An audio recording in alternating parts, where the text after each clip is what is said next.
আজকে কি হলো তুমি? আজকে কার্ডিও কার্ডিও এক্সারসাইজ আজকে থেকে চালু হলো, রাইট? হ্যাঁ, জার্নি স্টার্ট হলো আজকে। যাই না কত এন্ডিং এবার ডিসাইড করতে পারছি না কবে হবে, ভগবান যা করবে। ভেবেছি তো এই জীবন অব্দি রাখবো।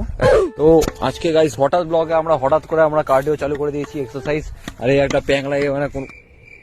তো ব্লগটা এই পর্যন্তই। তাহলে রানিং হবে কিন্তু বাড়ি থেকে রানিং যেতে হবে।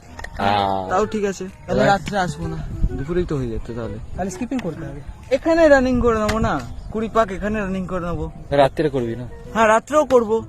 রাত হয়ে গেছে, রানিং করে চলে এসেছি, পায়ে ব্যথা, একজনের রাতই হয়নি। আমরা গাইস বলেছিলাম যে ও আসবে না, আসে উনি, দেখো পুরো খালি। আমরা দুজন আসি, আর কেউ নেই। ভাবছি দুজনে কি করব, রাতও হয়ে গেছে। নালে আমি এরকম বলি না, আত্মীয় হয়তো, নালে এরকম জিনিস বলি। আজকের মতন ব্লগ আজকের জন্য শেষ। मिलते हैं अगले एपिसोड में। मिलते हैं अगले एपिसोड में, तब तक के लिए स्वस्थ रहे, सुरक्षित रहे और देखते रहे हॉट ब्लॉग। जय हिंद, जय भारत।